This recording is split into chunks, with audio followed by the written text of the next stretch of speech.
Okay. Magandang gabi po mga katipon sa Pilipinas. It's now January 3, year 2021. Ito po ang ating katipunan, muling sumasa inyo mga tagapakinig upang magbigay ng mahalagang impormasyon, magbigay liwanag at higit sa lahat makinig sa inyong mga daing at kuro-kuro hinggil sa mga problemang patuloy na nagpapahirap sa ating kalagayan at kabuhayan. Sa susunod na 2 oras, sisikapin po namin ipaliwanag ang iba-ibang bahagi ng ating ekonomiya at ang mga mabibigat pang local and international issues na may malaking epekto sa ating buhay at kinabukasan. Ito po ang inyong katipon na si Butch Valdes. Kasama po natin dito ang aking co-host na si Valdes. No? At ang iba pa kasama natin, nandito din si Ver Archivido ng Save the Nation Movement, Philippine LaRouche Society, ang ating partido politikal na Katipunan ng Demokratikong Pilipino. Kami po rito ay nag-aanyaya sa inyo na makibahagi sa ating talakayan sa pagsusuri ng mga kasalukuyang problema at paghahanap ng kaukulang solusyon.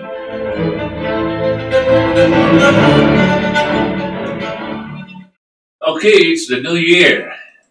At yung past year po natin, alam natin, has been very difficult. The thing is, this coming year promises to be equally difficult or even more challenging. No? Because of what we have been hearing, not just about the COVID, but tungkol din sa ating ekonomiya. No?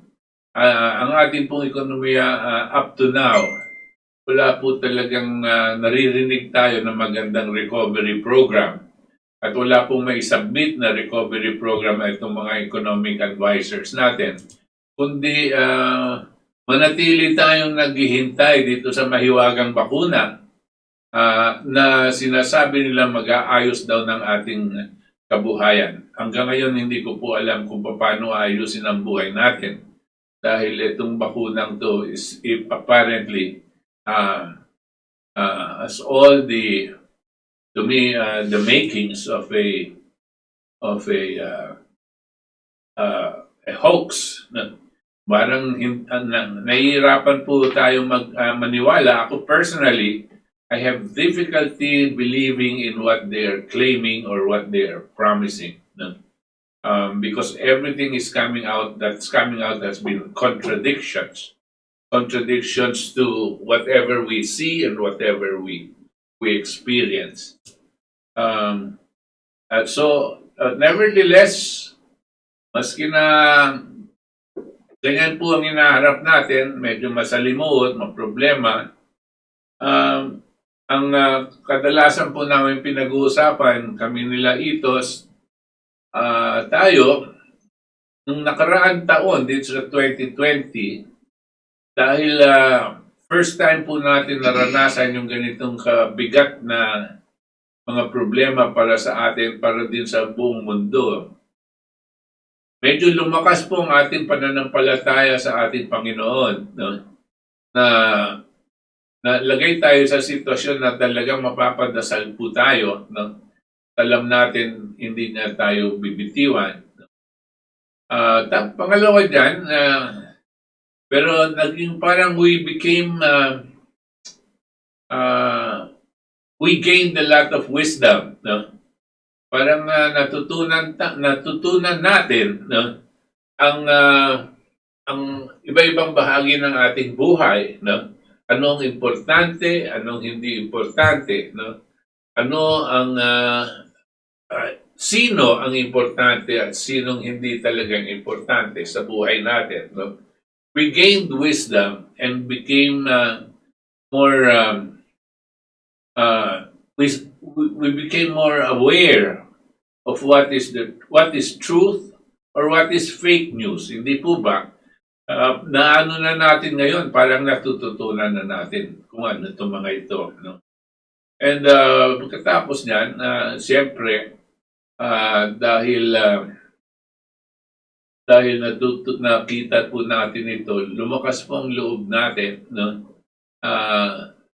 sa ating kakayanan kung ano ba ang talagang solusyon. At dito po sa ating programa, nakikita nyo po, kadalasan meron tayong itinutulak palaging solusyon sa ating problema. Hindi lang problema po ng ating mga pamilya, problema ng ating lipunan, problema ng bayan. At meron din po tayong nasasabi tungkol sa problema ng buong mundo. Hinggil dito sa tinatawag nating mga threat of World War III, peace and order, global economics, and so on and so forth. No? Meron po tayong naidagdag. All of this because we are faced with problems. We are faced with all kinds of threats, national risk threats, and even the threat of a global war. No? So, because of this, parang lumakas tayo.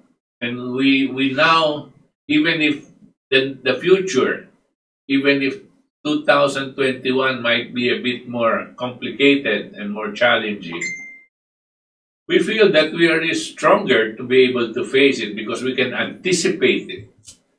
Natabayanan po natin kung ano ang parating. Kung alam mo po kung ano yung parating, medyo prepared ka sa pag-iisip at sa anong kinakailangan gawin. If before, we were not that prepared. It came as a shock. Pero now we can anticipate. We have some idea what we're going to expect, even if it's going to be worse than 2020. And because of that, we are strengthened. We are strengthened with confidence that no matter what problems we have here as your families, your communities, and your country, no, there is nothing there that cannot be solved. And it can be solved. We have the capability to solve it. No? And we also have the spiritual strength to be able to face up with these coming challenges. So, yan lang po ang mensahe natin para sa bagong taon. No? So, wag po kayong mawalan ng pag-asa. No? Maski na masalimuot at medyo nakakatakot po talaga ang mga parating na events, ay kakayanin po natin. Pero basta tama po ang ating pag-iisip at hindi tayo mag-give up sa ating panalangin at para hindi tayo mawawalan ng pag-asa. Yan po ang ating mensahe ngayon. No? At kasalukuyan ang aming pong pinag-usapan ni Itos. Ang kauna-unahang problema ngayon ng buong mundo, hindi lang po ng bansang Pilipinas, ay itong nangyayari ngayon sa Estados Unidos. How many months have we been talking about it? Maybe 6 months now, months, right? Sorry. From 6 months ago, we've been explaining to you what things that are going on in the United States and the issues that are pertinent. The reason for that is because whatever happens in the United States affects all of our lives, no? And has a direct impact, really, on our lives as a people and as a nation. So now we're facing a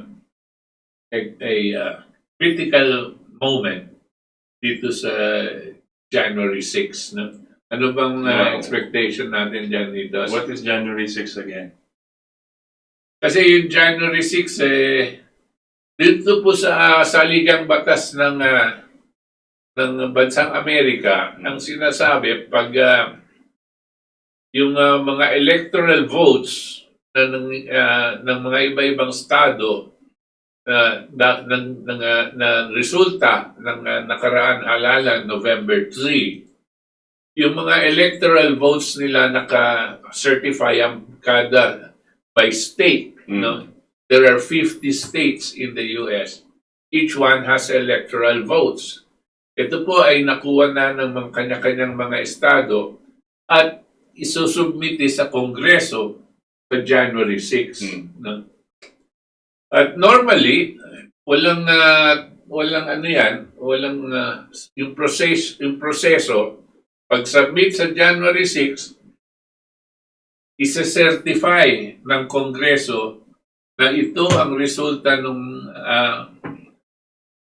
halalan, tapos iproproclaim nila kung sino ang nanalo sa election officially. No?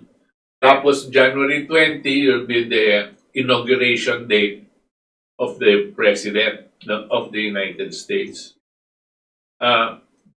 Now, this time, nung pagsasampa nila sa Kongreso sa January 6, ito, no? 1 o'clock, they will start 1 o'clock in the afternoon of January 6.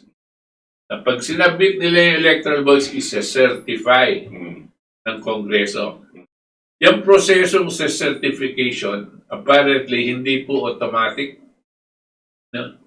Lalong-lalo na kung may question sa veracity, yung sa resulta ng eleksyon na nakaraan. Kung may question na malawak ang dayaan kung saan mga lugar sa bansang Amerika, kung itong mga question na ito ay hindi pa na-resolve, malamang magkakaroon ng debate, magkakaroon ng usap-usapan kung ano ba talaga, kung isa-certify ba nila o hindi. At kung anong masa-certify nila, yung mga iba, pwede ba nilang ibukod, ano po gagawin nila. Ito po ang ating tatalakayin ngayon para mabigyan tayo ng konting liwanag, no? Tungkol dito sa napaka-importanting event that's going to happen supposedly on January 6. Ang napaka-importanting role dito sa Kongreso ay yung vice-presidente.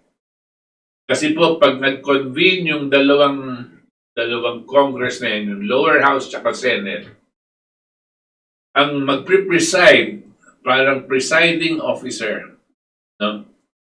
Hindi po si Nancy Pelosi o hindi yung Senate President. Ang presiding officer po dyan, according to their constitution, is the Vice President of the United States. In this particular case, it is Mike Pence, no? Vice President Mike Pence.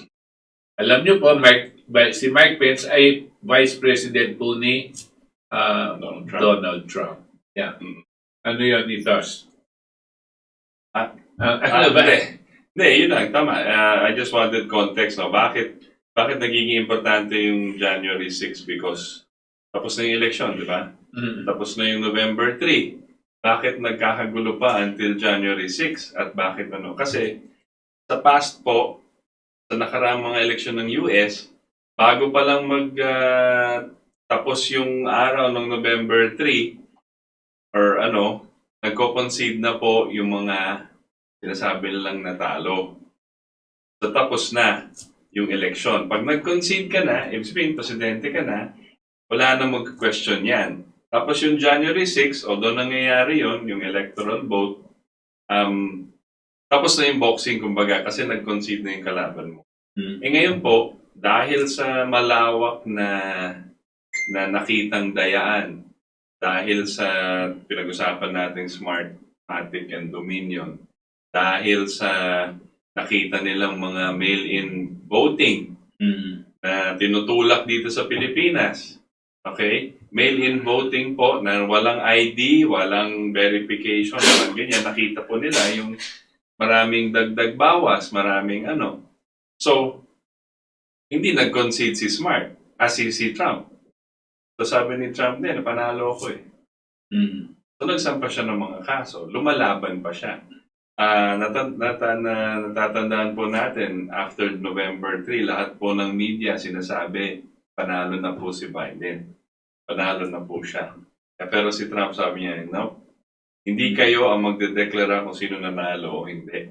Hindi kayo magsasabi, ang media ang hindi dapat nagsasabi kung sinong panalo o hindi. Ang nagsasabi lang ang konstitusyon nila. So lumaban si Trump, nagsampa ng kaso, sabi niya hindi, panalo ko eh. Kaya nagiging importante ngayon, proseso ng Constitution ng US. Because on January 6, isa-certify or decertify nila ang resulta ng eleksyon. Okay? Doon magkakaalaman talaga. Kasi sa lahat ng daya at nakikita po namin sa aming pagsusuri na ang dami talagang lumalabas na bago, na daya. Ang dami talaga. Recently sa Arizona ba yun? Nag-live hearing sila. Nakita po nila na na-hack. Pwedeng pasukan pala yung programa ng Smartmatic Dominion from the outside. Kasi ang dapat po, hindi nakakonektado yan sa internet para sa security, para hindi mapasukan ng ibang mga tao, ibang mga hackers. Nakita nila habang sa hearing live, pwedeng pinasukan ng server ng Dominion. So obvious na yon na hindi pala secure. Ano ibig sabihin nun? Di lahat ng boto alanganin. Delikado. Hindi pala hindi pwedeng i-certify kasi baka may halong dumi. Saka pwede mong ayusin ng mga figures, Yes. yung mga resulta from outside. Yes. No? So that means Ayusin mo. No? So that means nga hindi mo pwedeng sabihin na tama yung numero, tama yung resulta. Okay? Mas marami pang iba na nakita nila pag ginamit yung Smart Dominion. Nakita ng mga data analysts tsaka yung mga forensic audit experts na ang Dominion nagdadagdag at nagbabawas kay Trump automatic kung pupunta kay Biden.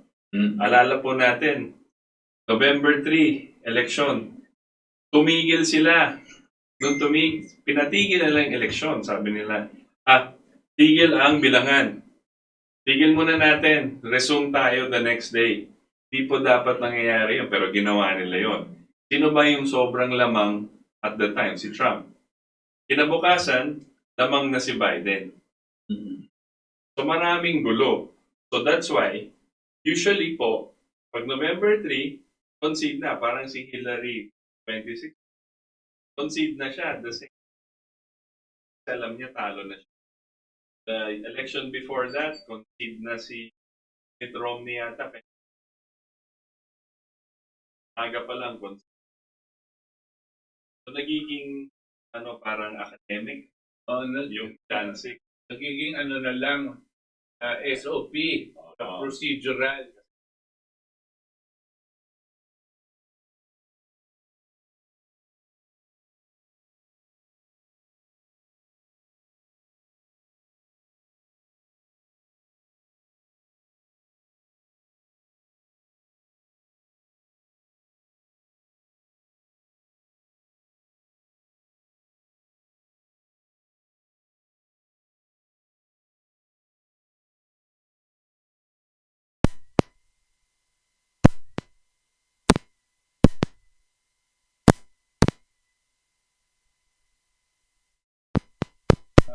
Election, hindi din nila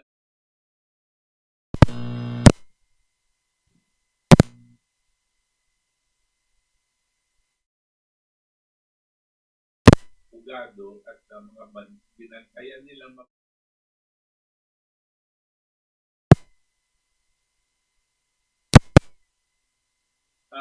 dahil dito,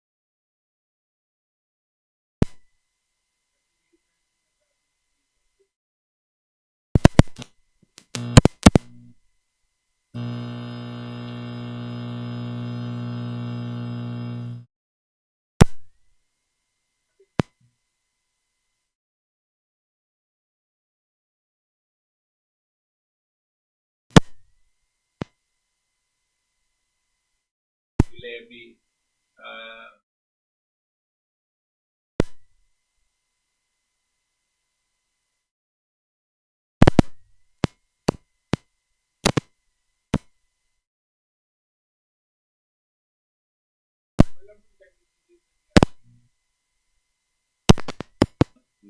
at kay ERA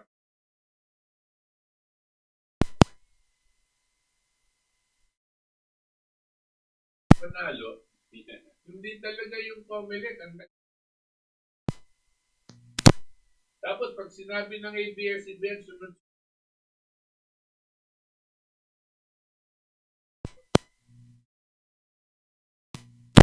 Ganyan din po ang sistemang ginawa nila sa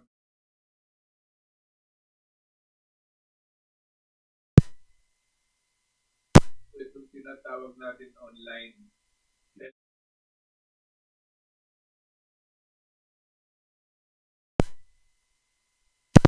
Lawak ang dayaan. No? Basta anong sa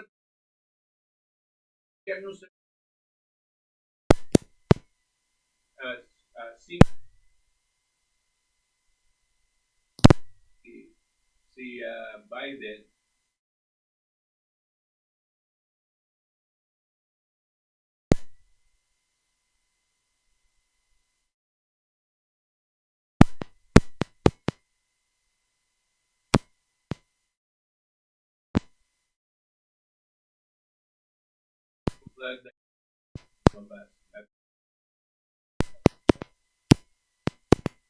pero karapal dito sa 6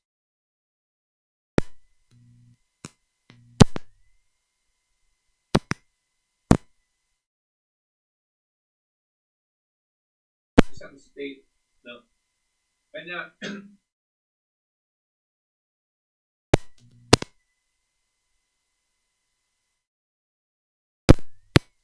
lumalabas yung mga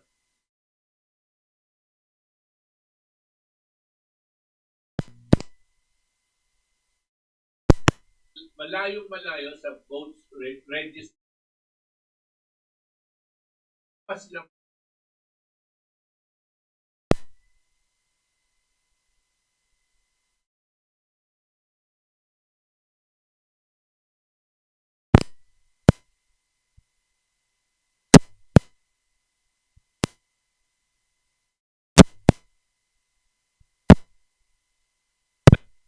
investigador at sinampa nila sa Korte Suprema. Korte Suprema naman, kas kamay. Sabi, hindi namin pwede nga yan kinakailangan ng kada state. Eh kung may dayaan doon sa state na yan, kailangan na diyan pa rin mag solusyon. Pero, ang nangyayari, importante itong tema, gusto lang po pagpapanan. Kung walang solution dito, napaka-importante po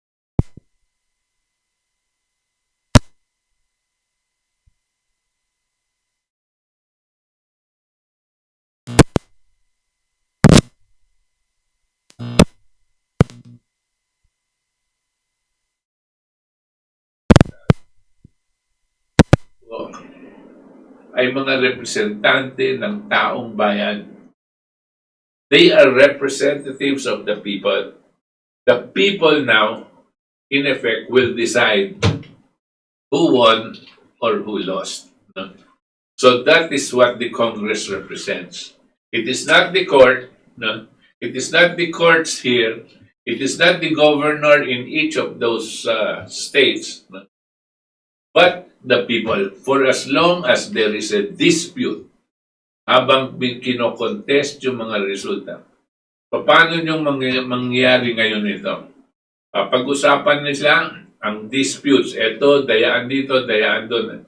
So anong mangyayari? Sabi nila, mag-division of the House, meaning pagbobotohan. Sabi nila, pagbobotohan daw ng mga kongresista at senador kung sino mananalo. Now, diyan sa pagbobotohan nila, ang sabi nila, nasa ayon sa kanilang saligang batas. Ang bilangan daw, one vote, one state. One state, one vote. There are 50 states.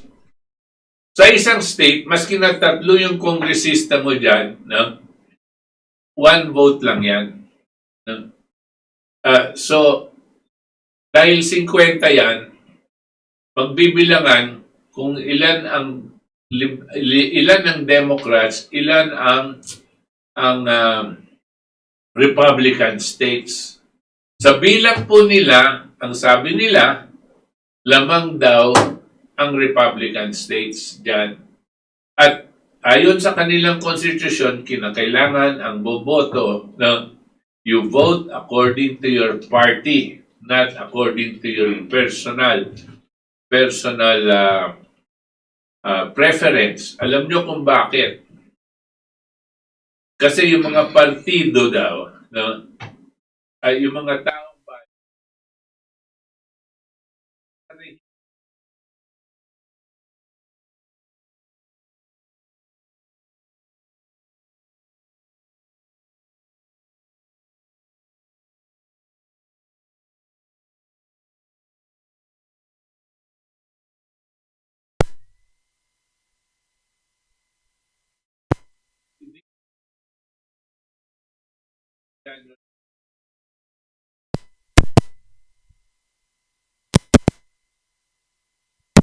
dahil mukhang ginugulo ng iba, no?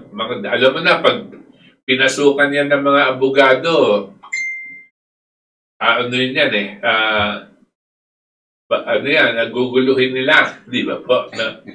Pero never mind, let us look at the process and it will be very, very interesting these coming days. No? Yeah. However, there are developments even before January 6, di ba? Yeah, maraming mga haka-haka, maraming speculation of certain things that might happen to certain people and will affect the process on January 6. So hindi lang kasi, marami kasing behind the scenes na nangyayari na hindi po natin alam pa, na hindi nila on both sides. So maraming mga gapangan,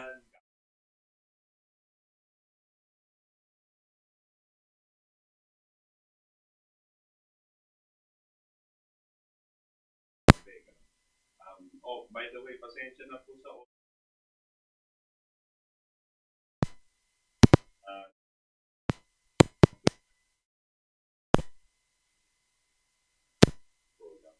pero yung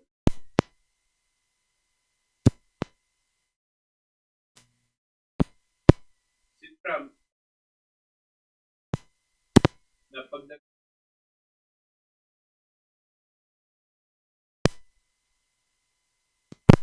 siya mga ilalabas na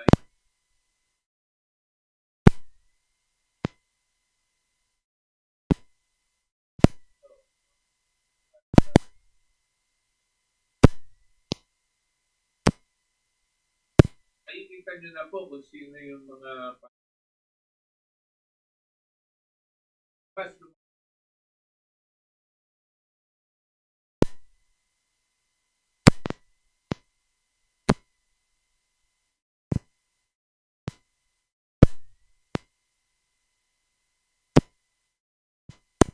structures and ano na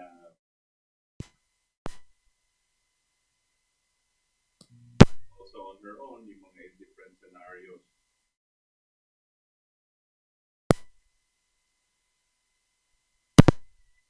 May possibilities na mangyayari. Wala pang may mga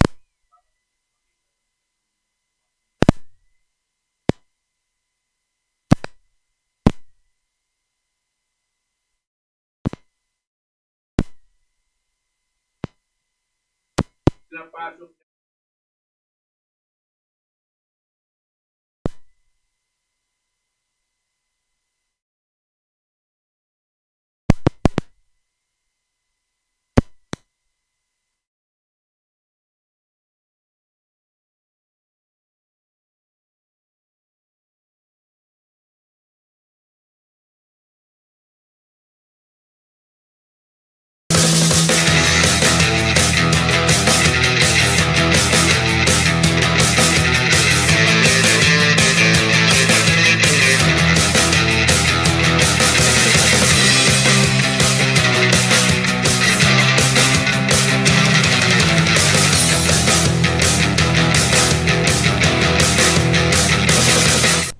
Yeah.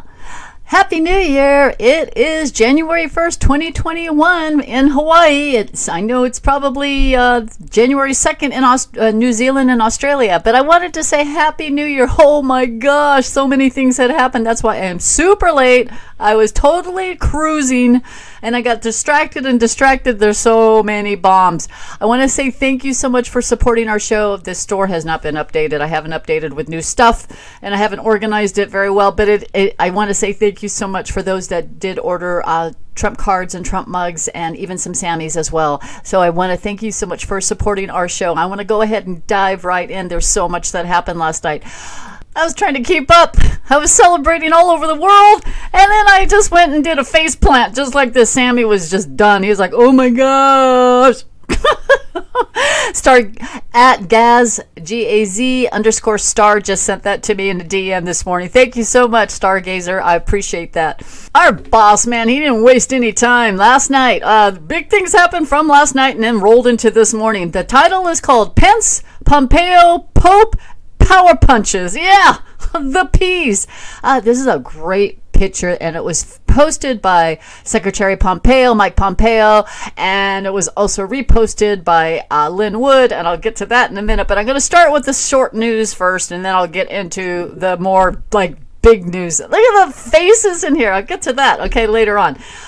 Also, I was reaching out to a few people last night, and I wanted to let you know the EIDL loan application is up again. I'll just kind of letting you know, but it is up again. I'm hearing a lot of people are getting their some payments deposited into your bank accounts, and congratulations, that's awesome. It looks like it's imminent for many people. It's, again, there are certain income requirements, thresholds in order to get that. But I wanted to go ahead and just let you know that I went ahead and hit this, and it looks just like the same application we had before. So those of you that did miss out on this the last time, it looks like it's open again.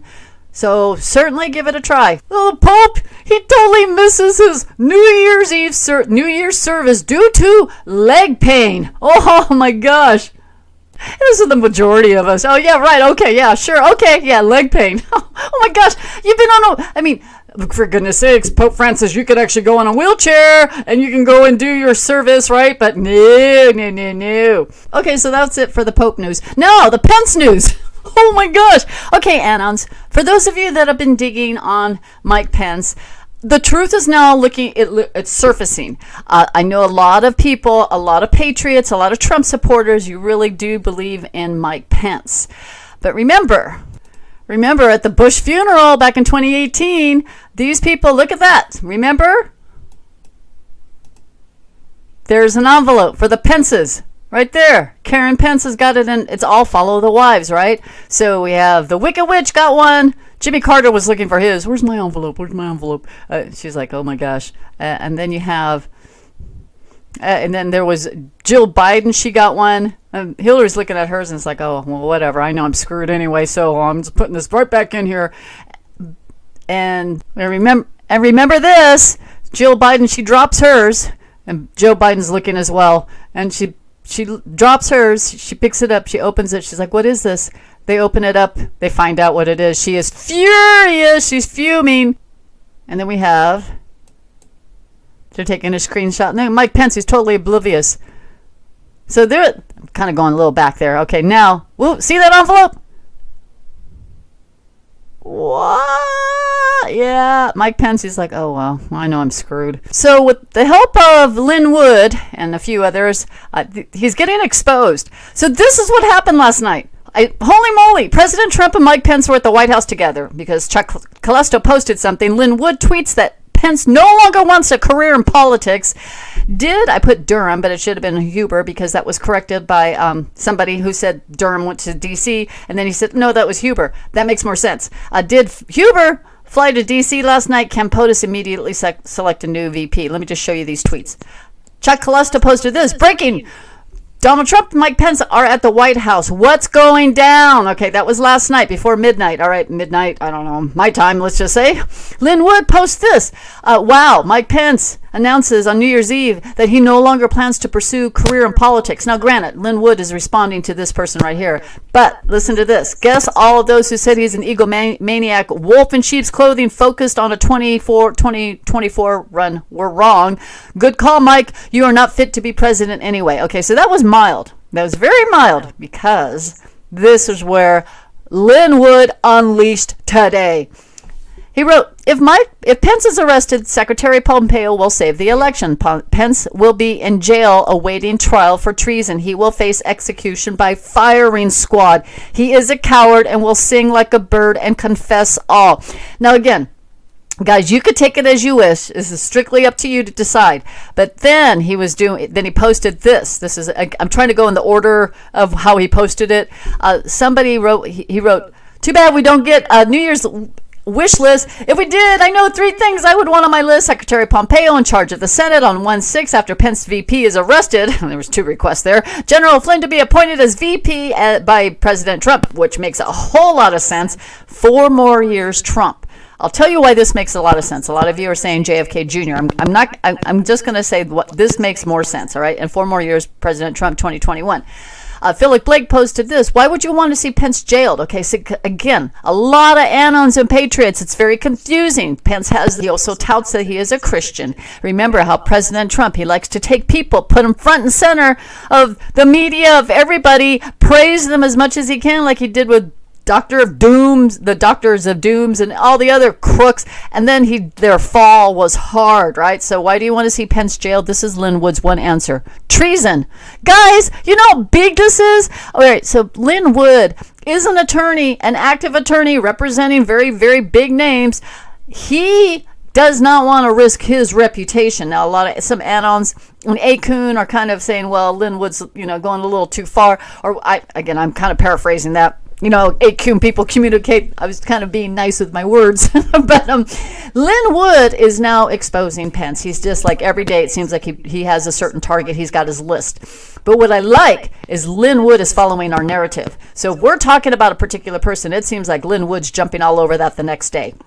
And I thank you so much, Lynn Wood, for all of this. And I've been talking with we've been chatting with quite a few different people in my DMs and kind of going over all of this. And I'm thinking, okay, you know what? How this movie plays out, I'm just going to sit back and enjoy because it's so crazy and it's so wacky. All right. All right. Now, so that's kind of what's going on with Pence, guys. The bigger picture, what is Pence going to do? A lot of people were calling Pence Judas because they want to know, is he going to betray our country, betray President Trump, right? Okay, so I'll get to that and give me about 5-10 minutes on that one. Then Pompeo, oh my gosh, Mike Pompeo, very, very quiet, and all of a sudden he just drops bombs. Now he's dropping, this is in his personal account, I'll get you to his government account in a minute. Look back at 2021 or 2020. Actually, let me go start a little bit further back first. Happy New Year and God bless America. Yes, Secretary Pompeo. Then he posted this. He's posting these pictures when he was in Israel. Remember, Mike Pompeo was given many, many thanks when the Middle East peace deals were coming into play, and the leaders of those countries were actually thanking him for all of the help. So because he's got to deal with all these different foreign countries. So this was big. So there was a picture of him. There's a picture of his dog. This puppy's name is called Mercer. Little Mercer. Okay, so there's that. Then he's at Georgia Tech, he's given a speech, and then you have a face mask, okay? So it's got it's like a patriotic face mask. It really freaks me out, guys. I really do, because I posted something about clones, and I do really believe that a lot of our government accounts do pay attention to us, not just us, but other, a lot of patriotic accounts. Are we talking about masked men, right? Masked men and women. Then Mike Pompeo posted this, okay? Pompeo wine, all right? Beautiful. He posted sobbing, all right? A Simpson, all right? Sobbing. And then he posted this picture. So the last picture, I don't have any decodes on that, guys, because, again, so many things are happening. Then I look back at 2020. Only 4 pictures, all right? So he's got his family. He's got the peace deal, which he was a big part of. Mike Pompeo was a big part of. There's his puppy again, a dog, another dog calm, guys. And then he's got this, the Wuhan virus that originated from China. Again, remember, the virus is real. The scamdemic is a scam. The whole pandemic and again, posting that face mask, is it really necessary? Did we even need to have that kind of pandemic? Right? Because they were making it a lot bigger than, let's say the H1N1, which killed a lot of people. It was so bad. The H1N1 was so bad that loser Barry administration told the CDC to stop the death count because it was getting that bad. So again, the Wuhan coronavirus did get contained. President Trump immediately put the kibosh on any travels to China, right? Remember that? And anybody from China coming here, he put the kibosh on that immediately. So it was contained, but the scamdemic is the one that really, really is going to be the eye-opener. He posts this, not tired of winning. I mean, okay. So that was earlier today. He posted that. Then he posted pictures, swagger. So because he started something. He's trending something right now. Swagger, definition, to represent America with pride, humility, and professionalism. We've done it. Swagger. You can go here and see a bunch of posts in there about swagger. All right, so there he is. This one here. Big challenges, great team, securing America's freedom. Swagger. Look at this picture, guys. All right, Mike Pompeo is posting a picture. He's sitting across from President Trump. President Trump's got the 5-5 going on, right? And in this picture, everything is very well thought out, all right? Mike Pompeo's sitting there. He's smiling. Look who else is there. Richard Grenell. Yeah, so you've got... And then I ask, where's Pence? Right? If Pence was at the White House last night, why can't he be at this meeting? And there's military there. Guys, okay, so they look like it's winning. They're winning, but I want to show you something else, which I'll get to later on because I just totally had a squirrel moment. All right, but then he posted this. Big challenges, great team, security, America's freedom, swagger. Okay, I'm going to get to Steve Mnuchin in a minute. Oh my gosh. Oh, that kept me up all night. That was so amazing. Then here's it again. Big challenges, great team, securing America's freedom, swagger. All right. So he's got Bill Barr. Is William Barr going to be a witness now? No, because that's his role. His new role is going to be a witness. All right. Remember from a mil-spec monkey, he showed a flight coming in from Utah to D.C., arriving the same time as President Trump did, right? Which was yesterday. And it was actually Huber that was coming in, all right? And Bill Barr, DOJ, right? Okay, tying it all together. This one here was the one I was just like, what is this? Big challenges, great team, securing America's freedom, swagger. Okay, so we ask, why is Gina Haspel there? Either two things. She's either being, again, put up, she's getting a lot of recognition now, so her fall is big, or is she a part of the sting? Oh my gosh, all right. Or is she a part of the sting with Brennan? Because she knows how to work with Brennan, all right? And all the dirty swamp rats and all the other little low-level scum Ola swamp rats. So I don't know. Did she sing? And did she, again, it could go two ways. So I don't have an answer on that, but I just wanted to show you that photo. And then he posted, again, big challenges, great team, freedom. Then he's posting about the hostages, guys. This is big. You know why? Because President Trump did not waver. Mike Pompeo did not waver, did not give any money to all these countries that took our hostages and detained them for no reason at all. You've got Pastor Brunson right here praying with President Trump, but Mike Pompeo was a big part of all of this. And I really want to give him recognition for that. And there he is again praying. And then we have this right here where these gentlemen were freed from North Korea. All right. Oh God, it's going to bring tears to my eyes. Look at this. Oh my gosh, what a great picture. I don't remember seeing this when the three gentlemen did come off the plane. I don't remember seeing like Pompeo hugging them, but you know he was a big part of the deal in getting their free. Man, you know what I see? I see those are signs of freedom. Freedom, guys. Freedom for our country. Freedom for us. Everyone around the world, we've been slaves to the cabal. We've been slaves to, oh my gosh, so many bad people had we didn't have any say-so at all. And now it's turning around. The power is coming back to you, the people. Man, I am going to go all squirrel on this episode, guys, because I have so much to cover, and it's like, oh my gosh, I don't want to forget this. I have notes in front of me as well. I got my little whiteboard in front of me. It's like, okay, I'm a little exhausted. So now let's take a look at this picture right here, okay? There's no markings. Look at this. Rat. I know, R-A-T. You know, President Trump is very, very, very, very well thought out, and every photo, every tweet, the time of a tweet, right? Everything has some kind of significant meaning, story, something. If they're taking a picture in front of a particular president, what is that? What did that president represent, right? All right, so that's what, I mean, I look at this and I see rat. Okay, now that was actually shared with me by this Anon that's just dropping bombs in my DMs, XAnon376170445. I highly recommend you follow him, just because he's sharing so much great information. And I'll link one of these. I'll link this photo right here. I'll link this to his to his Twitter page. All right, now, oh my gosh, then Dan Scavino, he has this picture posted on Facebook. Yeah, it's a black and white photo. What is President Trump signing at the Resolute desk, right? What's he signing? Okay, oh my gosh. Remember, something big was signed and went into effect today. It wasn't an executive order. It was something that we don't know if he's even going to announce it. Is he just going to roll it out? There was a particular bill that got signed called the Storm Act bill, which was kind of big, but I wanted to kind of dig a little bit deeper before I get into sharing what is it for the first. So before I don't want to get anybody's hopes up too high, right? So, but once I do find out, I'll let you know. But anyway, that's the post that Dan Scavino had on his Facebook page. Okay, I have to take a little break. I did take a little snack break. I was so hungry. I haven't eaten all day today.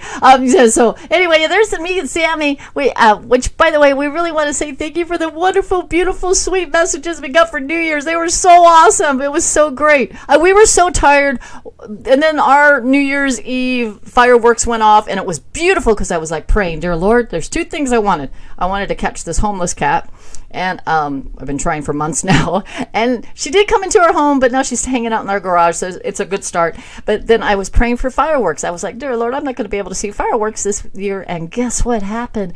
There were like fireworks right out of our bedroom window. It was beautiful. It was gorgeous. It was like, oh my gosh, I went outside and I just started crying because so many great things happened. People were sharing in my DMs about that some people were getting a lot of deposits made from the IRS, and it was just awesome. So we were really happy, so thank you so much. But now let me get back to the news here. I know some of you are still stuck on, okay, if Pence is dirty, what's going to happen next, right? Okay, I'm sorry, I should have covered that. Like I said, this is going to be all squirrely today.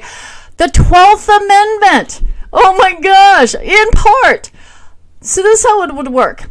Okay, the 6th is if Pence does not, okay, if Pence isn't, gone or wherever he ends up going before the 6th, if he's still there and he does it and he pulls a Judas Iscariot, which is like a betrayal on our country, or let's say he does count the votes and it actually comes up to a tie, 269 to 269, because that's how Pence wanted to count them, right? It could be that way, right? Then a majority of state votes, it goes to the new Congress, our 117th Congress. I'll get to this because it's really good.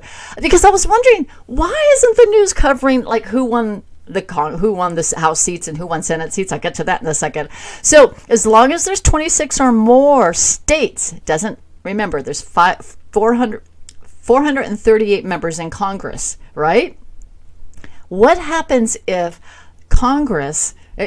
so you have 438 members in Congress. Gosh, my mind is so blah. I'm so sorry. All right. It doesn't mean they all get to vote. It's only one representative per state. All right. Oh my gosh. It gets better, guys. I'm going to show this to you. All right. So they get to vote.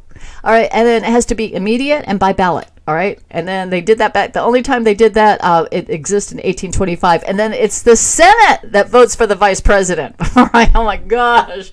All right. So a contingent election would only be conducted by a newly elected Congress, and the session is set by law for January 6th of the year following the presidential election. All right, so that's the 6th. This is where I think it might go. It may. Again, you decide, but I'm just sharing this so that you can feel better about the different path of how President Trump can win, all right? And before I get started, Tracy Richards posted this. She's at the Tippinator. She's like, this is hilarious. Actually, Tracy, this is really a bomb, a great bomb. Kevin McCarthy, he posted this earlier in December. Here's a group of me with all the House representatives who lost races last year. Guys, nobody, not one GOP House member lost powerful photo. All right, so now let's get into this, because I was like, how come the news isn't covering who won the House and who won the Senate? And if you tried to dig, even through Yippee, it's so hard to find. I had to dig and dig and dig and dig. All right, so this is how it looks. The House for 117th Congress, the dominant. Look at this, guys. This is what the news isn't saying, because I'm going to tell you this. If this was dominated by Democrats, the news would be talking about this every day, all day. They're like, there is no way President Trump has a path to win. They would be doing this all day, every day. And they're not. They're not throwing this in your face. Why do you think Keith Olbermann's going all freako? Why do you think fake tappers are like got this weird, low, kind of like a sad vibe? Yeah, it's because of this. All right, look at all the Republicans. Remember, President Trump said at a rally last month, last year, it was like September before the election, he said, well, if it goes to the House, remember, it's going to be about 26 to 22, 26 Republicans to 22 Democrats. President Trump only needs to win 26 states. Okay, are you with me? All right, now you're probably saying, okay, yeah, okay, Santa, okay, but how about the VP? Let's look at the Senate. There's still 2 seats that are undetermined, right? Okay, so there you go. Oh my gosh. Why do you think President Trump is pushing for the Republican candidates for Georgia? Whether they're good or bad people, he's pushing for them, all right? Now, this would be incredibly big, all right? Incredibly big. So just want to let you know, I had to find this. This is a liberal site, so I'm using their own data against them. You can click here to it takes you to their sites. So that means that they would pick our vice president. Who will be our vice president? General Flynn does sound like the perfect match. Many of you are saying, would it be JFK Jr.? I'm not going to go there, guys. I'm not going to go there. I'm just not going to go there. All right, it could be, but I'm not going to go there. But then there's this Q marker someone posted in my DM. They posted it on the 31st. It's going to be historic, planned long ago, minus 21. Within the next 21 days, big happenings are going to take place. Do we see it now, guys? Here it is, the first of the month. People are getting their deposits on the 31st, right? Granted, it's not effective until today or on the 4th. Then we're seeing there's new things that keep happening. There's news about Pence, Pompeo's posting bombs, dog comms like crazy, which means how many people are going down. How many dog comms are we going to continue to see? So let me do my deductive reasoning. If Pence pulls a Judas Iscariot, or let's say opts to resign, and let's say a new VP is nominated. Oh my gosh. And we have the majority of seats in the Senate. Do you see where this is all going, guys? Oh my gosh, do you see how this is happening? President Trump wins every way, guys. I know there's a lot of you that say we already won, yes. But there are still some on the fence that are like, you have to have all your facts laid out. So I thought I'd lay out all of the facts so you could have assurances, and then you could end up dancing like Sammy, like go Sammy, go Sammy, yeah, shake it down, just break it down. Or you could dance with Sammy's little friend, Kodiak, yeah, go Kodiak, or you could dance with Pepe's relatives. This is Godzilla, yeah, woo, yeah, he's just dancing. Who is it? Yoda's dancing, POTUS is dancing, we got Godzilla dancing, yeah, everybody's dancing. Okay, but wait, there's still a Ginsu knife. The bigger question I have is, what is Hoover doing in D.C.? He has the sealed indictments. I got so excited I ran a gift search on sealed indictments and this seal came up. So you got this is kind of perfect. He's a seal. He's clapping. He's excited. Big guys. All right. So do you see how this is playing out? All right. I gotta calm down. Just like, all right. He's got the sealed indictments. We know this is the exposing part of the movie. However, we also know that many people already got Git mode, so we know those indictments already got kind of quietly unsealed, right? They weren't made public yet.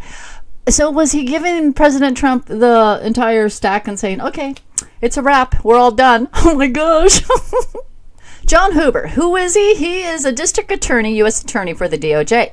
Now, he came on board in 2017. He finishes in August of 2021. All right. Okay. Are you with me on this? He has a 4-year term. John Huber, this particular district allows for investigations, grand jury, and all of that. He's already done all the grand jury hearings, guys, on all those 200 or 180,000 sealed indictments. He did all of that, like, immediately. So from what I've read is that this particular district does allow the district attorney to do investigations and to actually issue indictments for the entire country. That's why John Hoover's role is super huge. And then here, there was an article that was written last year. John Hoover leaves Congress in the dark on FBI probe. It's like, where's Waldo? Right. Where's Waldo? He's not saying a word. That's why you don't hear him in the news. You don't see him. The news isn't going to talk about him because more than likely they're in one of those indictments. And then here is an article about the sealed indictments. And this is as of July of 2020. There were about 188,000 at that time. Okay, then the plot thickens, guys. Oh my gosh. Remember, we're exposing a part of the movie. What a movie. Here, a little fun fact. Steve Mnuchin, our Secretary-Treasurer, right, was not only in the banking industry, he also produced over a dozen movies. and some of them are big name movies. Trump had his show, The Apprentice. Mnuchin knows how movies play out with great actors. What a show. Punisher Patriot, he posted a version of this finding. I'm going to play this for you in just a second. And then he's so sweet. He came into my DMs. He goes, I made a rated G copy for you. I'm like, oh, thank you. So I'm going to play this right now. Just got done watching this guy's TikTok video, and it blew my mind. Let me show you that first. And then we did a little... So I'm getting trolled on Twitter. That's normal. So I just leave the Harley Quinn, she seems nice gif. I asked my girlfriend, hey babe, you ever seen the Suicide Squad? No? You want to watch it? Cool. Movie night. So we watched the movie, and I was like, hey, that was a good movie, huh? The credits are rolling. She says, wait, did that say Steve Mnuchin? So I paused it, and I was like, yeah, it does say Steve Mnuchin. Can't see the whole thing there, but we were like, that sounds familiar. So we looked up his Twitter account, and he's currently the Secretary of the Treasury. And then we were like, that can't be the same guy. And then we did a little research, and it's the same guy. And then as we were researching, we thought of a few more things. That's Harley Quinn right there, Quinn. And it's a Warner Brothers movie. And then I was like, Quinn Warner, why does that sound familiar? And then it dawned on me, the guy from the Nashville bombing, his name is Anthony Quinn Warner. Probably all just a complete coincidence, but...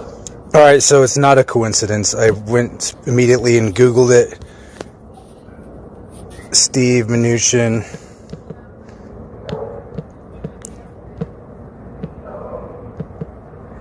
Steve Mnuchin movies.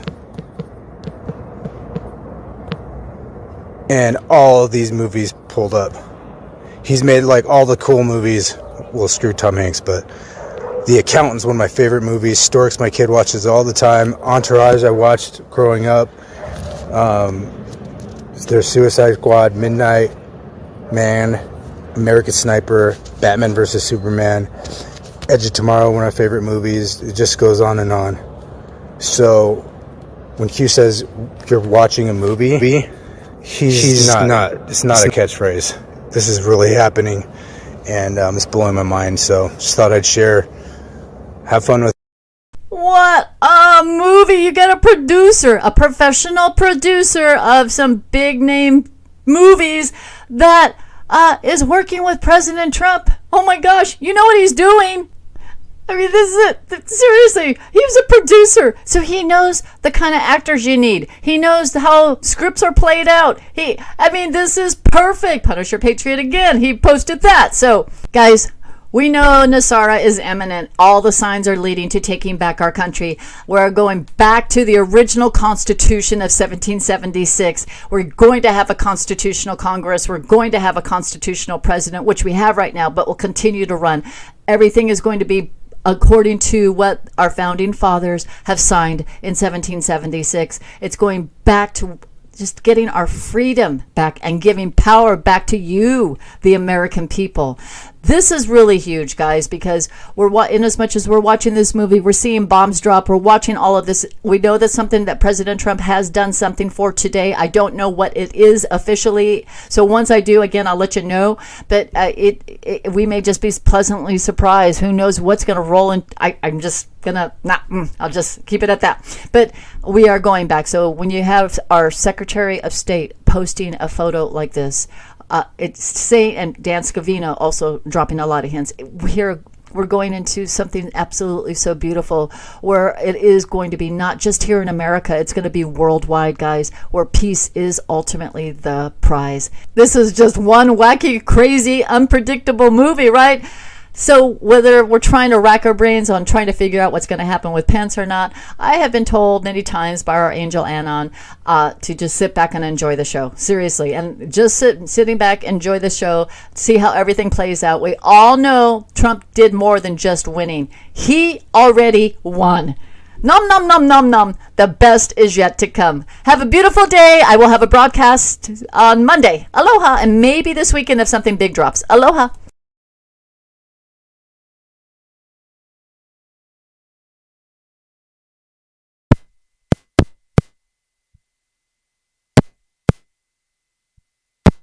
Some pieces I am sure you were able to catch on. No? One of them was about Vice President Pence. No? And that there is a guy named Lynn Wood, attorney Lynn Wood. No? Right. And who is Lynn Wood, Itos? He's a private attorney that supports Trump also. He's not part of the official Trump team like Sidney Powell, parang private attorney siya. Pero kasama po siya sa isa siya sa mga lawyers na kasama rin sa mga certain cases involving things related to but not representing Trump. So it's not directly representing Trump, you know, but he's involved in coming up with all of these cases. Among other things, he was one of those people that was advocating and hoping that President Trump was going to declare martial law through the Insurrection Act. No? And President Trump cut the whole rumor short by announcing, 3-4 days ago, that definitely is not going to be entertaining that kind of move because he wants to abide by the Constitution, and through the Constitution is how he's going to get the presidency. Ito nga papunta dito sa January 6 is the process of the Constitution, no? And that he is not intending to use any kind of martial law power just to be able to stay as president. Yeah, yung ang point ni Linwood is that he's not alone, is that na-prove na daw that there was foreign interference in their electoral process. And not just foreign interference, may mga tumulong sa kanila na locally. Leaders from different states, officials, politicians, kasama na dyan yung mga Democrats, sila Hillary. Malawak po ang tumulong dito sa foreign interference to unseat a legitimate president. Yeah. So para siyang national security emergency. So, by that, sabi niya, kailangan magdeklara na kasi may pruweba na sila sa lahat. Right. So, yun yung ni Linwood. Ngayon, ano bang ibig sabihin ng foreign intervention o foreign interference? Iba-ibang klase. Kung minsan, ang sabi nila, marami daw mga fake ballots na naimprenta, million daw, na galing sa China, no? At in-import nila through some complicated process para maidala sa Amerika, no? Pero eto mga balotang ito at mga kanilang mga documents galing po sa China. Bawal po yan, syempre, di ba po? Because hindi nila, sabi nila, hindi daw nila pa-imprenta sa Amerika dahil mabibisto. So, pina-imprenta nila itong mga fake ballots sa labas, no? Para maipasok. Ang sabi nila, nag-imprenta daw dito ang China, no? Treason yun. Kung ginawa mo yan, treason yan, no? Yung mga iba naman, katulad sa Germany, sabi nila, unang before Germany, yung sa Spain, no? Sabi nila yung Skype, ano yun? Yung programa, no? Yung programa na kasama ang Dominion tsaka Smartmatic, no? Na inoperate buhat sa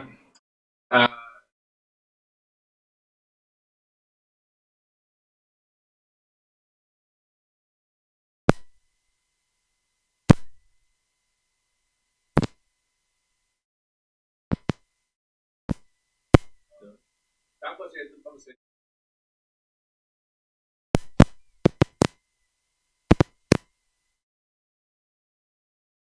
Germany at hindi no.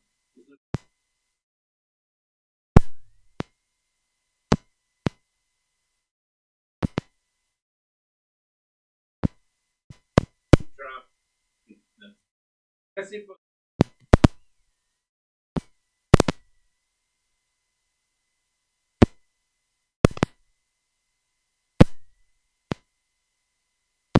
Bahrain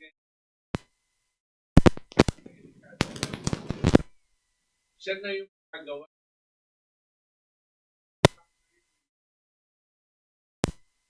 Ibabalik na sa Amerikano.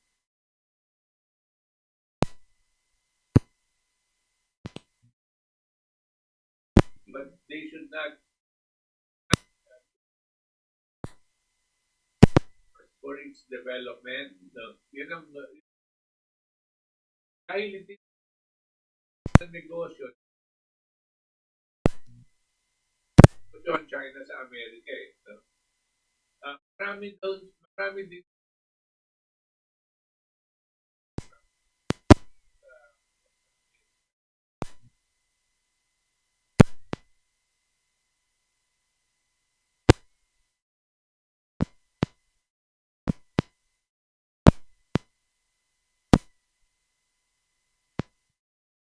tama din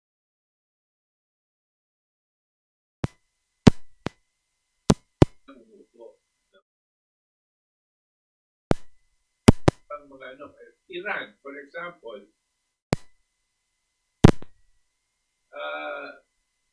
inuut Trump na general.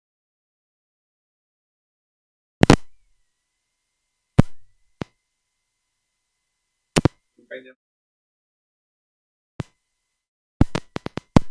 namatay yung number 1 general nila.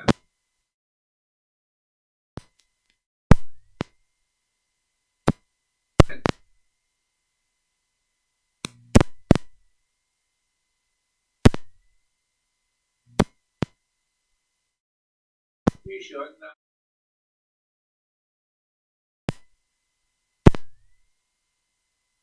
si Trump. Siguro, Linwood, at siguro, ganyan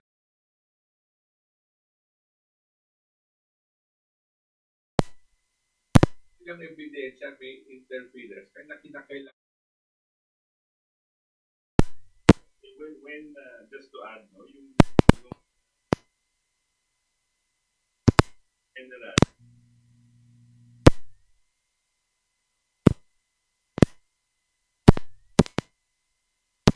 at siya yung pinaka-powerful. Yan ang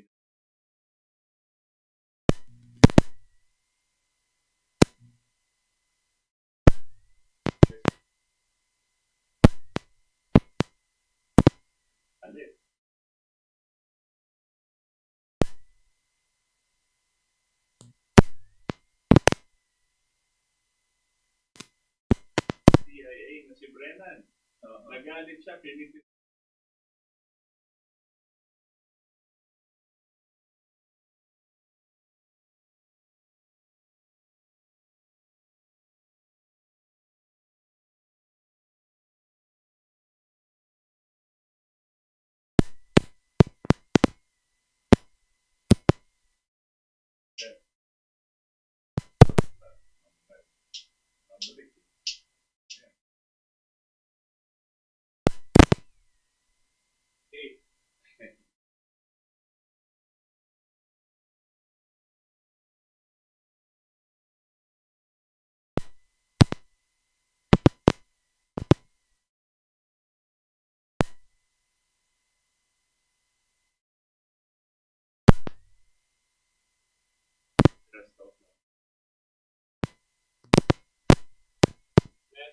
Yeah,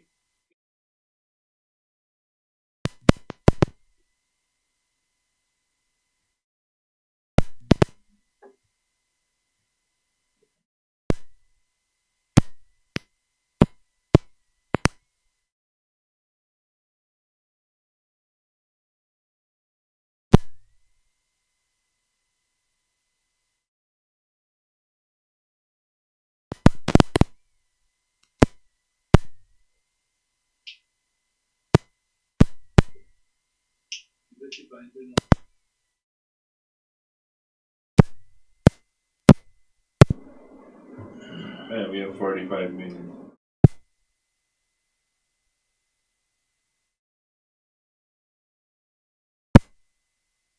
Hindi po pasok.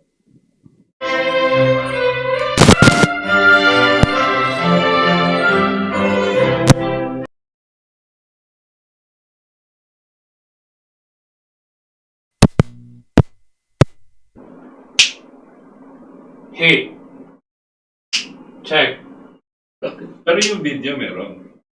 check, check. Di ba meron?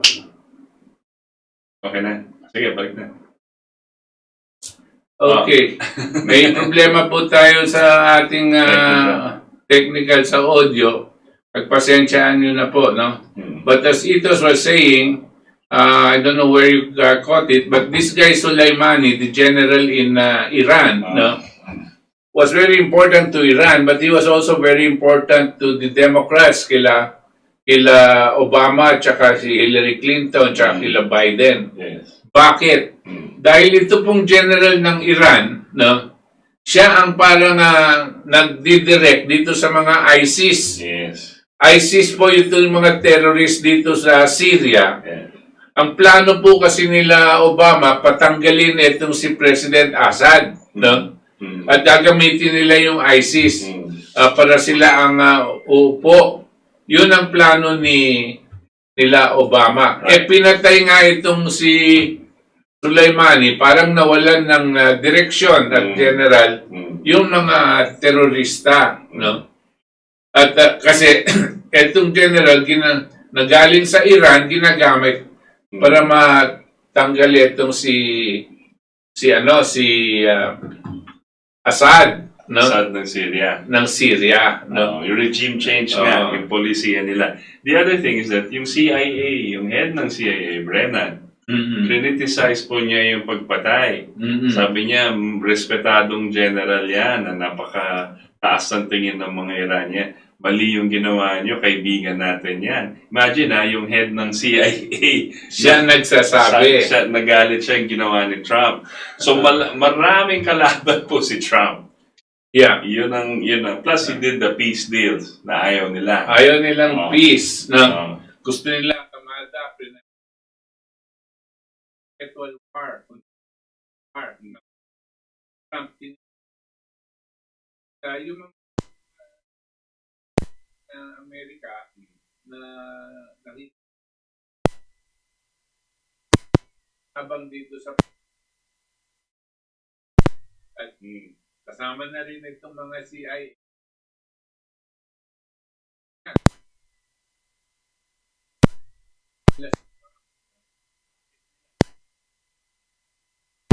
Kung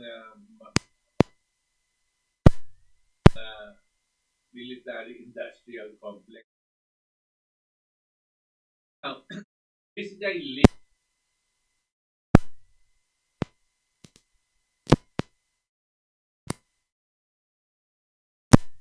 Mike Pence, no?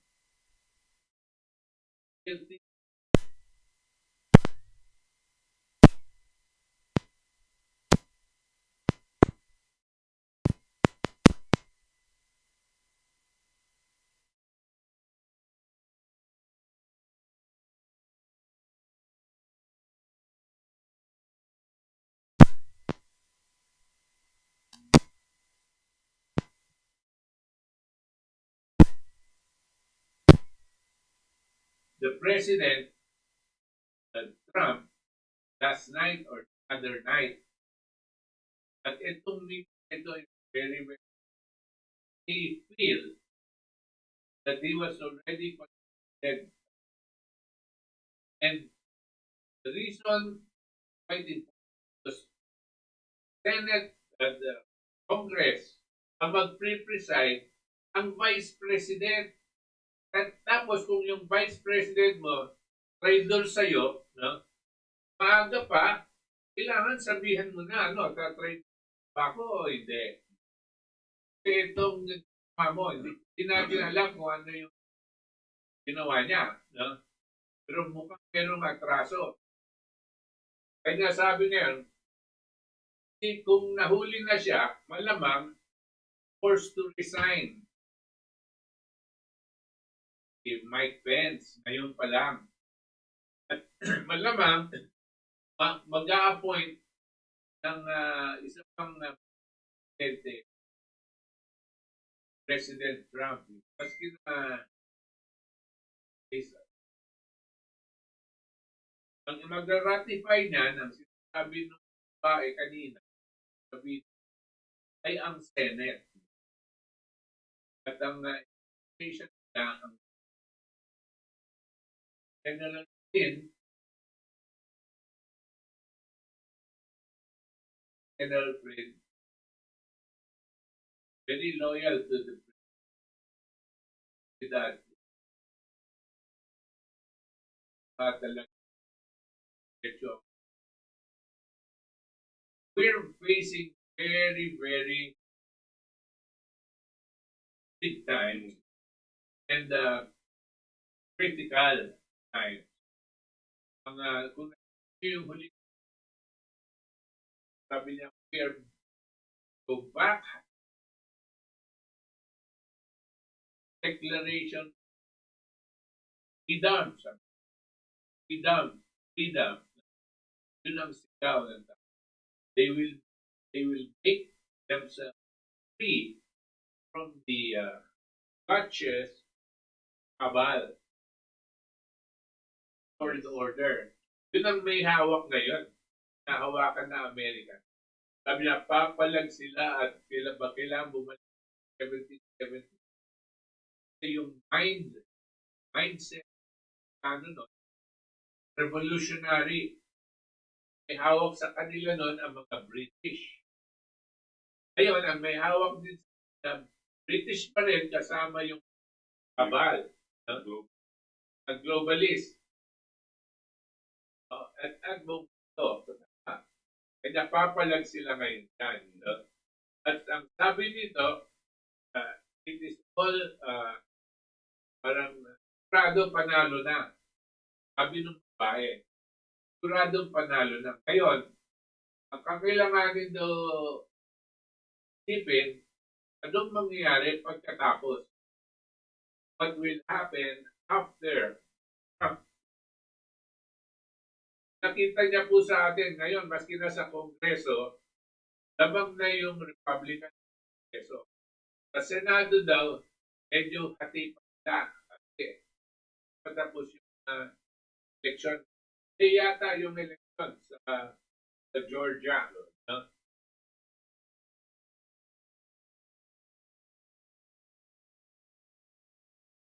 January 1. So, hindi yata yung election sa Georgia. Itong dalawang na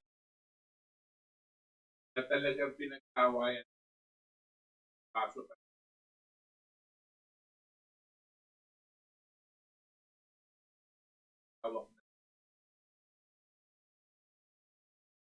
This is what is going on right now. And it's very exciting. At nakaka-nervous po. As if nasa Amerika, wala kami.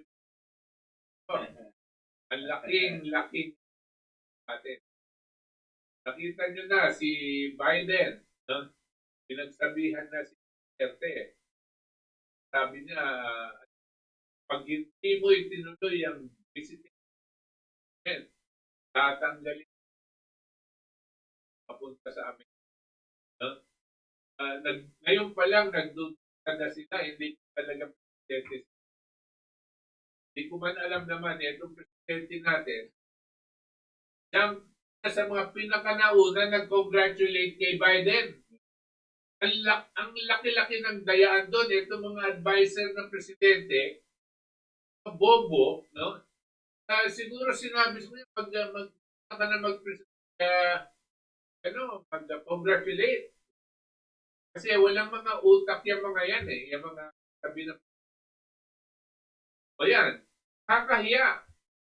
Eh kung si Trump ang maging presidente, dahil itong si Biden, pinagbantaan na ito si Duterte. Wala namang pakialam si Biden kasi ikaw ang nag-congratulate sa akin o hindi.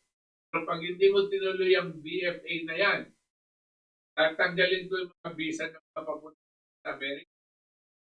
Ay, Biden, pagbantaan mo presidente natin ganyan, tapos siya pa yung unang nag-congratulate sa kanya.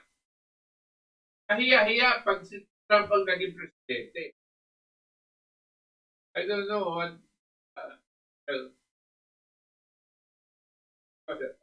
So, this is what is happening now.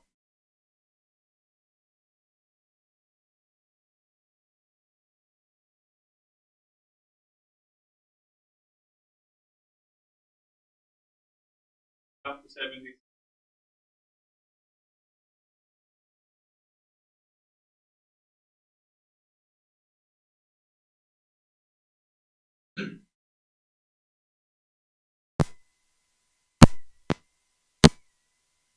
Based on that all men are created equal.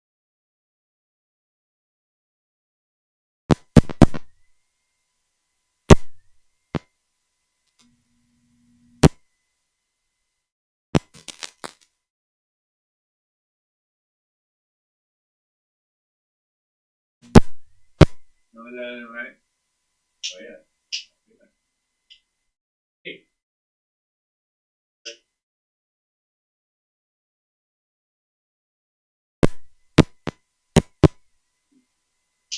Hello. Going back now, you started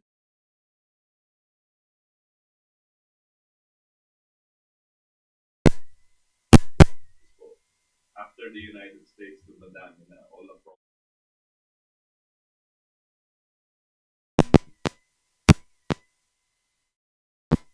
Yung mga tao na. So, the significance of this, going back to 7,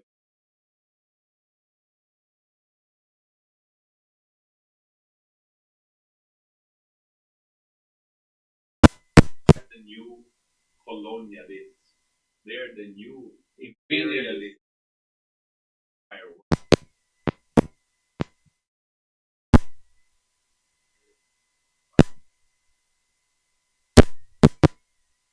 So with Canada, gano'n. Ngayon gusto na One world government. one world. That's why folks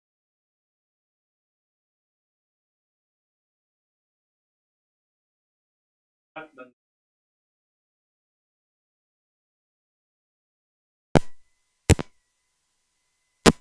sa Katipunan doon. We are empty.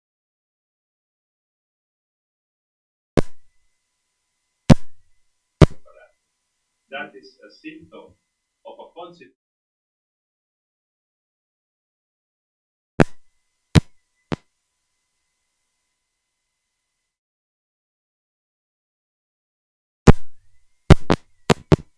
Sige lang, push lang.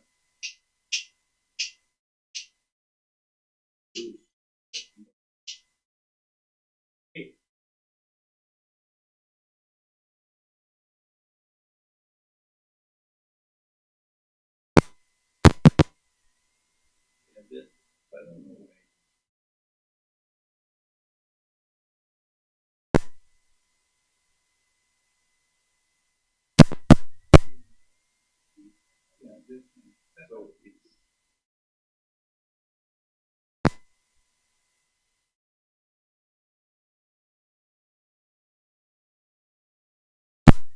zero set.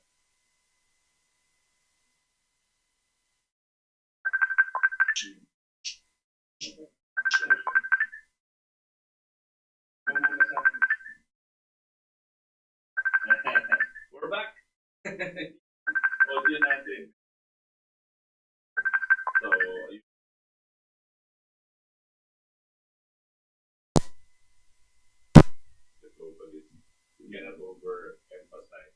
how important.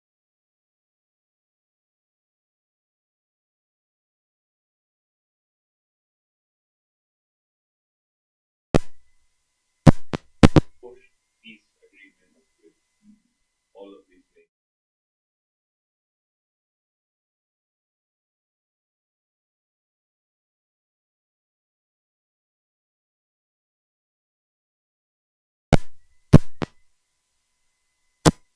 Natin, oil prices. Eh, paano kung so there's a lot of effect on us, Philippines. Ano? About how important our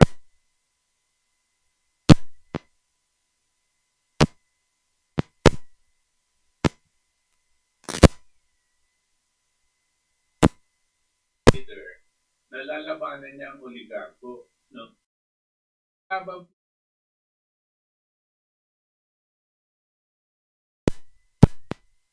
oligarko, mas malaki pa dito sa mga oligarko.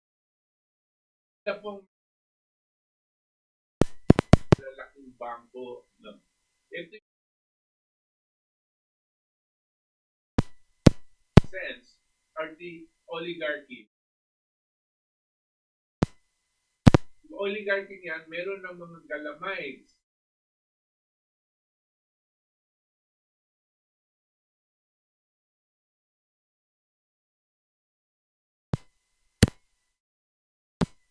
Ano? Dito naman sa atin, ganyan din po, hawak nila nasa hawak nila itong nasa at pumapalag tayo at sabi natin sa Mr. President, gamitin M70 na upakan niya. Sa ngayon, siya ayaw niyang gamitin. Hindi alam kung bakit. Pero ang fact is, he does not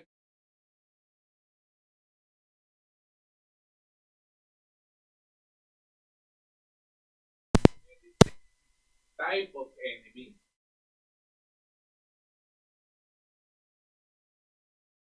But in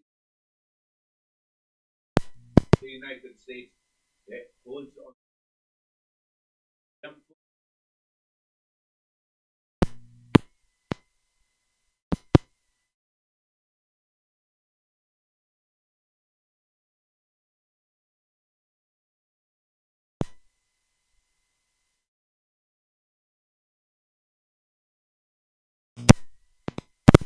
Taken out.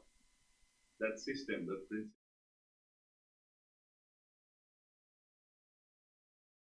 We can, by use of our own constitution, we can take them.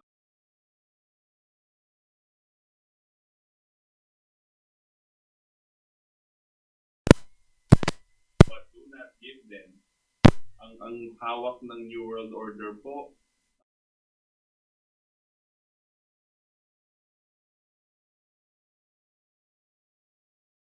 At ng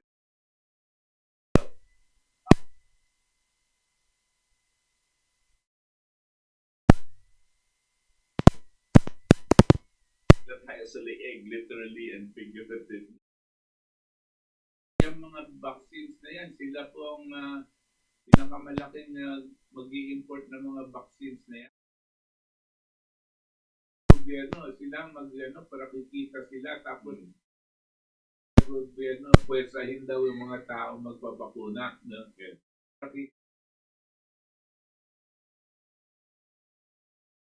Here is it's big business, what we call the oligarchy, that is in control. No? And we have to fight it. The same way Trump is fighting his own battles there. No? And they're really big. No? We will not, I don't think we will succeed anything here if Trump fails. Yes, yes. Because all of these things that we're fighting here will be academic na. No? Yeah. Because the control of the world will come very, very fast. No? Yan pong global reset at yung mga ibang pinapagsabi nila. sila po ang mangyayari Hindi sa atin. Hindi na nga sila nahihiya eh. Hindi na. They're showing their colors. Sabi, gusto lang namin itong gagawin namin. Sabi ng Global Reset, the head of the World Economic Forum, sabi niya, you will not own anything and you will be happy. Yeah. Government will take over. They will take over all of your The assets. state will take over. Basta bahala na kami sa inyo. Yan. Yan ang gusto nila. May control sila. Di ba po? Lahat. They determine who lives or dies. Right. That's what's gonna happen. Now, Trump is fighting. He's got a very, and you should be happy that there is somebody like him that is fighting for humanity. Without him, wala na tayo. No? Kung Hillary Wala na presidente, tayo paglaban. No? At malamang gera na tayo. Kasi, I say gera because itong global reset na yan, no? Actually, it means you surrender your sovereignty. Right. That you are not a sovereign nation, you surrender it to the global government. Ang feeling namin, ang Russia, ang China, malamang pati India, hindi sasama dyan sa surrender of the sovereignty. Kanya po magkakagera. At yung gerang yan, malawakang gera because ubusan po yan using nuclear bombs. That's why we know that that's the case because the global reset will be imposed on the world and everybody is supposed to surrender their sovereignty. Yan po ang mangyayari dyan. You also have to consider that they want this global reset because their financial and economic system Has failed. has failed. This global liberal capitalism has failed. Has failed the speculation, stock markets, the banks, all of these things that are happening during 2008, the housing crisis sa US, which the Asian financial crisis, to solve it, nag-iimprenta lang sila ng pera. So parang buong world is in a hyperinflationary situation. Pabagsak ng pabagsak, and we've said this through LaRouche for 2 decades already na ito yung nangyayari. Now, this global reset is a chance for them to take over the world while taking away from that, parang tinatanggal nila yung sistema nila, mag-i-impose sila ng bago, nakakalusot sila, na bailout sila. Parang ganun yung lumalabas. Kasi World Economic Forum yan, Davos.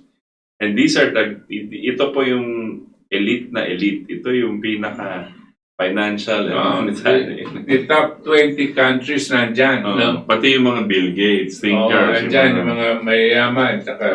Ngayon, dinaluhan niya ni Donald Trump in the last meeting. Yeah. 2 years ago. Niya.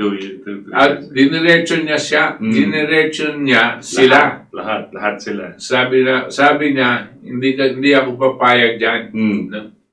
Ayaw namin yung global reset na yan, mawawala yung soberenya ng aming bayan. No? Yeah. And hindi kami sasali dyan sa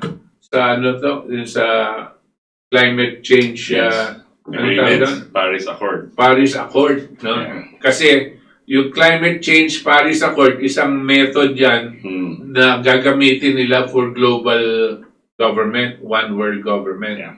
We were not, because of this, they knew that he was their enemy. The future belongs to patriots, not globalists. Yan ang sabi niya. Sabi niya, the future, exactly, belongs to the patriots not and not to globalists. Thank you, Ito. Siya, naalala niyo. Yung sinabi niya to, tandaan nyo, lahat ng mga Davos meeting sa Davos, Switzerland. Kalaban siya. Yes. Kaya ito ngayon, ang kalaban ni Trump. Parang pumasok siya sa the enemy's what do you call that? Behind the enemy lines.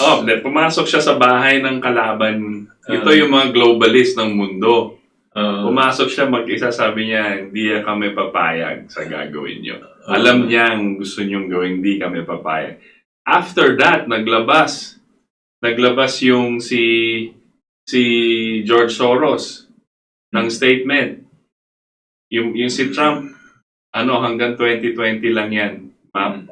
Contemporary problem lang namin yan.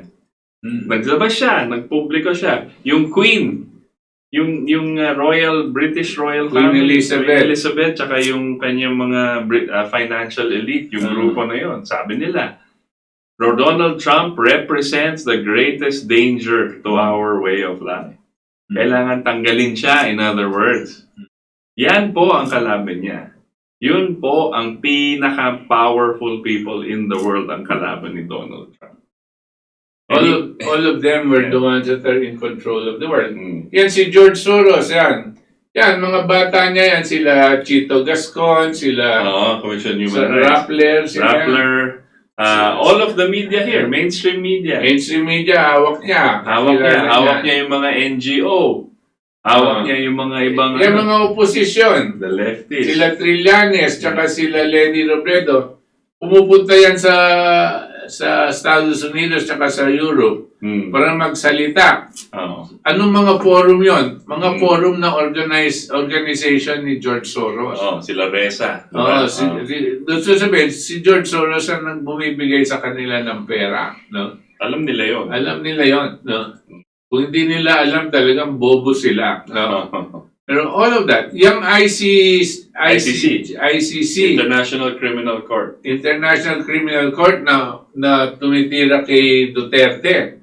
Ang pondo niyan, George Soros. Hindi yan UN body. That is not a UN body. No? Pero recognize lang ng mga ibang bansa na it's a International Criminal Court. Yes. Tapos yan ang ginagamit pambanat sa mga ibang mga leader na ayaw nila. Or kunyari, gusto nilang they're forcing Duterte to decide this way or another way. Yeah. Babanatan ngayon nila to. So parang sinasabi nila, oy, ito, hindi yan ang gusto namin, ito yung gusto namin. Yeah. So yun ang panggamit nila, pang-impluensya sa mga leaders. Aside from paying them off and aside from the lobbying funds of Big Pharma and all of these guys. Kaya, we have to know that these things exist. Pati na yung International Arbitration Court na yan sa Singapore. Hindi lang Singapore, yun sa Netherlands, sa West Philippine Sea. Yes. Di ba nag-decide yung mga yan, ganito. You know, that is not a permanent court. No? They assign lawyers and liars. Tapos sabihin, you form yourself into an arbitration court. Who funds it? I wouldn't be surprised if Soros is somehow funding it, but it's so small. And they use this so-called arbitration court as if though it was a permanent organization. No? It's not. Pinagsama-sama lang yan, then say that you're the arbitration court. Right. And then they use their media networks to prop it up. So lahat ng tao parang nag-decide. Arbitration court, they don't even know what it means and how it was organized. Right. That's why China does not recognize it. Tsaka wala namang penalty if you don't recognize it. Bakit? Pati yung ICC. Tapos ginagamit nitong sila Carpio as a pang-propaganda nila. No? Carpio is obviously CIA. He is a Soros guy. Soros and CIA yan. Yes. Maraming trader dito sa Pilipinas. Kung maraming trader sa Amerika, dito din maraming tayong mga trader. No? Madali lang i-corrupt yung mga tao. Ay, nako. So, konting pera lang, okay na di ba? At saka silang pinagsasabi, you do this against Duterte, we will make you the next president. Yes. Yung mga ganyan sila. Yes. Mga prostitutes. Or we'll give you awards, international awards, di ba? Kaya treason no? Yes. Yung mga yan, treasonous talaga yan. No? Walang pakialam talaga sa pagbansa natin na malayo sa kanilang konseptong patriotiko. No? At any rate, these are the existing situation. This is what we are up against. No? Just so that you know, it's much bigger than what you see. Our local problems here are very small compared to the bigger problem that we face as a nation. No? And as a race, as the human race. As the human race eventually. No? So,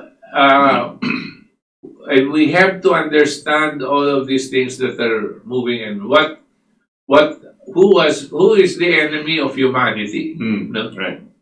Hindi lang yung kasi Duterte versus Noynoy Aquino Kage. Napakaliit.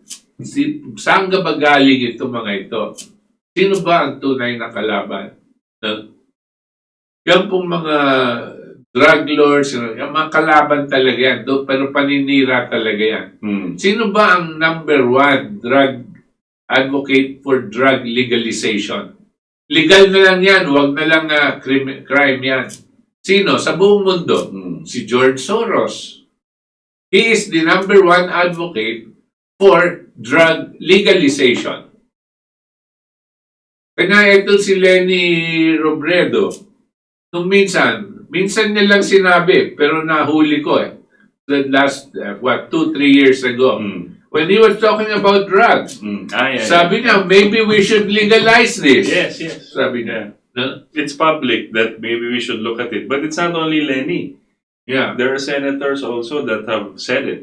Yeah, kasi mga users yan mga yan Yeah, but they also review it. They look at it as a, parang kailangan, but we should look at it with a new lens. Negosyo daw yan, kikita tayo daw yan ng gobyerno. If we tax it properly and regulate it, then we can earn. Yan po ang line ni Soros.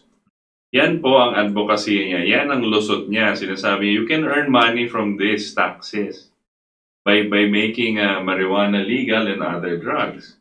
Yan po ang what do you call ruse? What is yan po ang panloloko niya, parang pang-entice. Rationalization na. Oh. But ang demonyo po magaling mangloko, no?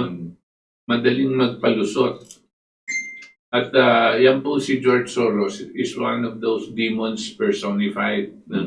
But he and what he represents behind him. Anyway, so ganyan po ang ating may dadagdag ngayon sa ngayong gabi.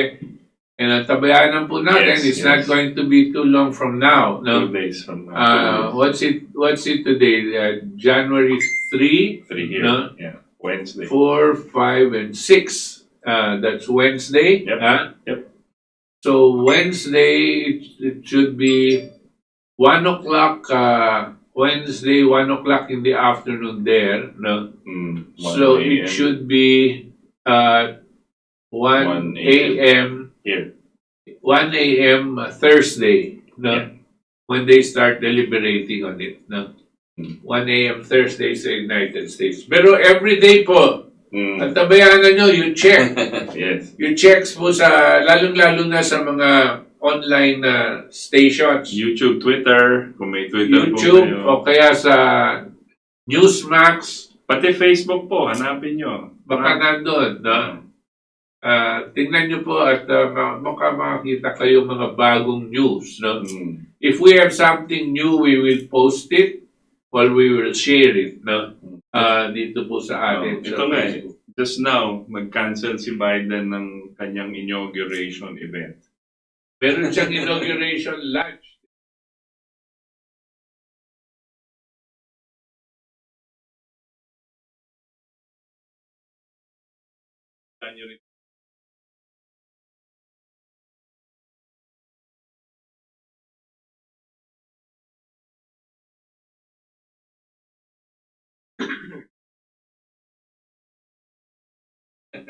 Kasi wala ako sa January 6 na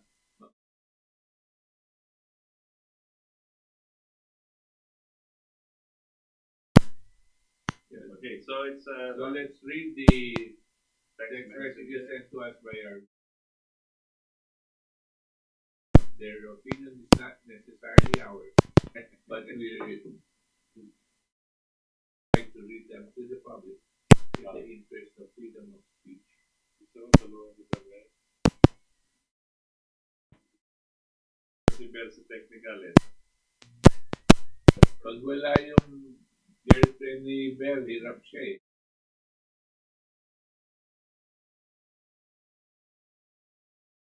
Yeah. So, habang inaayos nila itong typed out ito So that, no?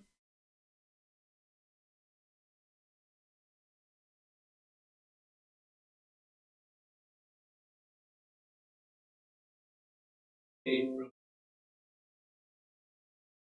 Present po mga katipon, listening through my transistor, your F5. So Grace, have 10-1%. New Year, Glenn. Pagdilingan natin bakuna sa ating Pilipinas. Dahil sa tingin ko, kanya-kanya na at nagkakaroon ng anomalya.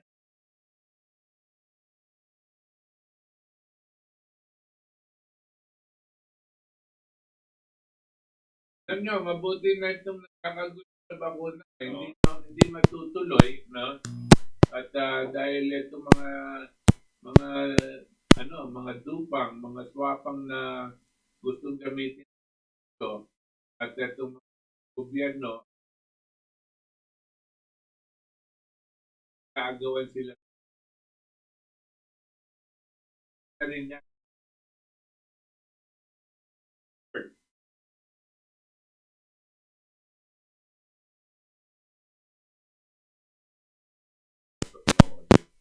Yes, our technical is having a problem, but by next week we will be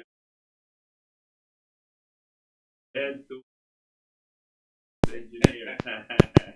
Hindi po niya kasalanan. Yeah. There is an equipment problem Yeah. that never mind, we'll try to fix it. By next week, Aquino. Happy New Year, KDP. Nice watch.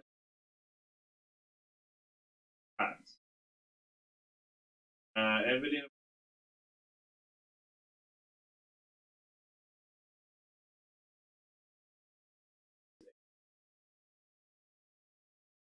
Valdes, Happy New Year. I was shocked. My mom is also listening for radio. Wow na wow. Very good. Okay. Ito Soberano, Happy New Year, mga katipon. The moment January 5, that would be time to state and other go. Riches of the 1%. Rich running the global. Evelyn Amorao, papadasal tayo at mapapapunta na kay Bigong. Ronald Villaflores, nakikinig naman sa radyo ngayon, Matrayo sa second, watching hello. Prof. Butch and Sir Ito sa Magandang gabi po sa inyo, mama ni Ronald Villaflores at ni Matt Reynolds. Yeah. Buhay ang KD. Rest of Happy New Year. From North, Gerald Jewell from North Dakota. Good evening. Dakota, US. Dakota, US. Good my friends. Ilrem Doyors. Happy New Year po. Joe Saavedra. Buhay po kayong tatlo. Kahit ano sabi niyo. But still, thanks po. Dave Valdes. Happy New Year po, boss. Tingin kaya lang. Yari na. Here to success. They use money to find people. Obvious that money is not God and rule. Let us learn a bit. So na po ba step down na daw si Biden dahil health? Walang po sa ibang. Simple po yan. Hindi po malayong may mangyari yan. So many things that are happening now. Yeah. At ang kinakabahan ko po, baka patayin nila si Trump. Baka may gawin silang malaking buluhin talaga ang presidency. Mark Valeros, nice. Ella Watson, Happy New Year. Led to 1-6 is a big day in history of Republican debate on election. What is your take on that? Well, that's what we've been discussing, Jet. India, Watching Elvina Gajisan, watching Filipino for City Cavite. Fruit Lover International. Your audio Katipunan coming in live stream. Mark Zuckerberg satanic team are sabotaging the case. Can a piece of God be with you?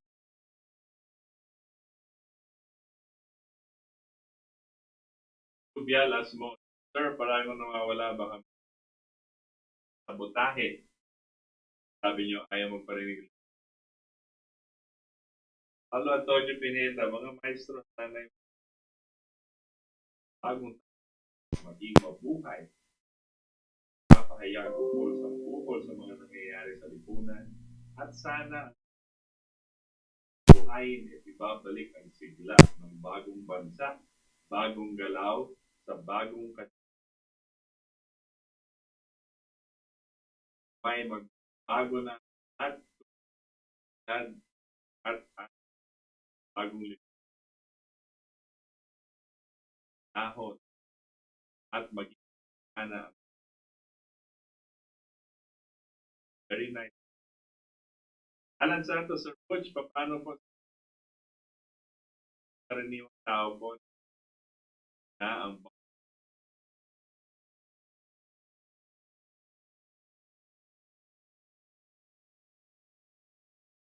Ang una po pong suggestion dyan, huwag kayo magpabakuna habang kaya nyo wag muna Di po natin alam kung anong gagawin ng gobyerno upang pilitin ang taong bayan dyan.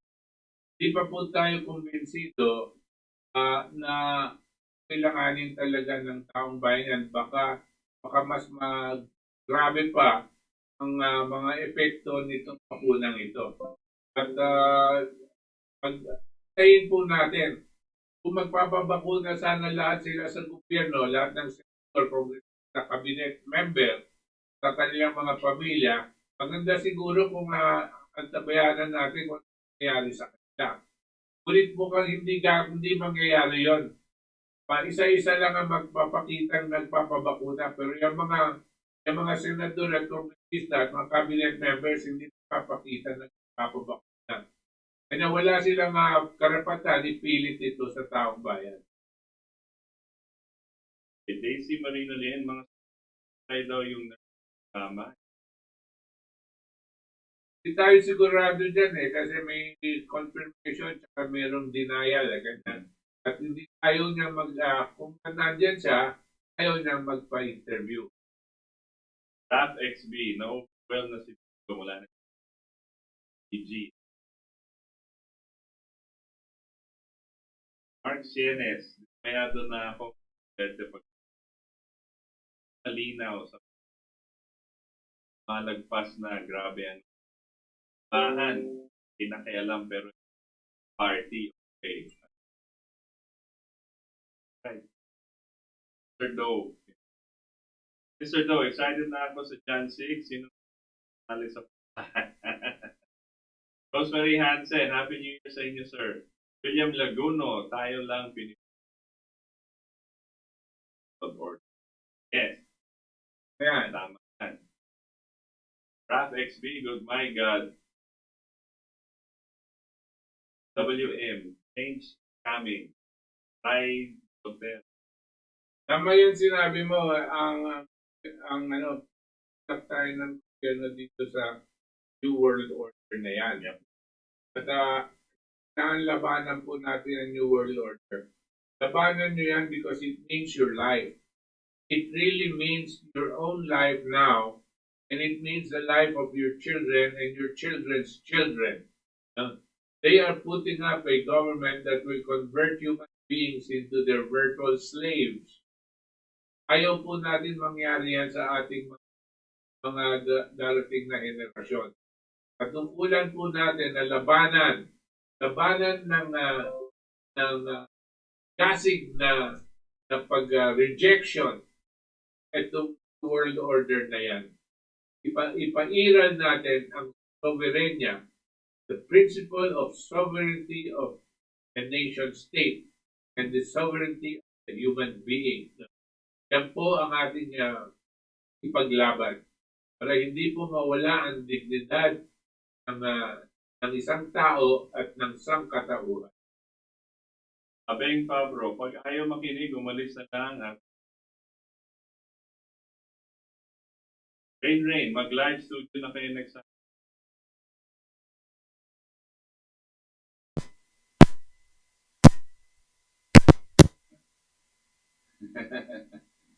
Okay. Daddy, Raf, tayo ng Rose na good evening. Eve po, kaya mas lalo nag-Patreon. All you come, concur, as the truth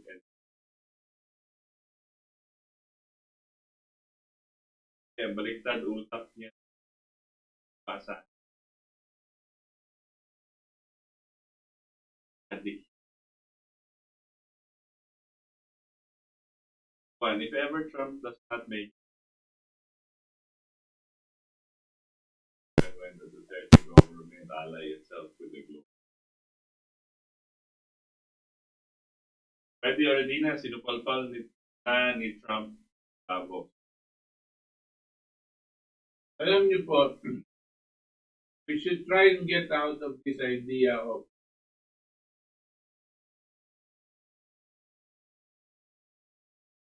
geopolitical, na kailangan kapatid mo yung isa, tapos kailangan kumapit. Ang tunay na kinakailangan natin kampihin na pili na ang ating tapos yung mga ibang bansa na meron din ang paninindigan sa kanilang pilihan, respetuhin natin. Dahil lahat tayo, lahat ng bansa, all aspire for development and peace. And if every sovereign have as a common objective of sovereignty, peace, and development, di po tayo magkakagulo. It's not a matter of siding with one versus if there was any side we should side with, it should be to side with the good versus evil. Because that's the only two sides that our world. Let us side with the good. We pray to God continues to hold us by not abandon. Right, I just wanted to add, that is the game that the globalists like to play. Dapat they don't like each sovereign nation have their own member for other government leaders, not the people.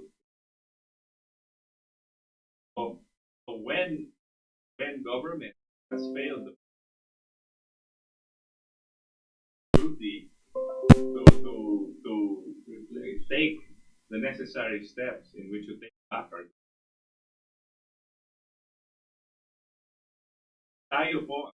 tayo po ang republic. Okay, so kailangan magtitiyan natin. So, Okay. Tangalan po ng ating mga katipon dito sa ating katipunan at sa mga galing na staff ng DXL, Radio Mo Nationwide. Kami po ay nagpapaalam at nagpapasalamat na sinamahan niyo kami ngayon ng oras at peligro ng ating bayan at ng buong mundo dito po sa ating katipunan. At sa linggo po, mga katipon, 7 to 9 p.m. Happy New Year! Magandang gabi po sa inyong lahat.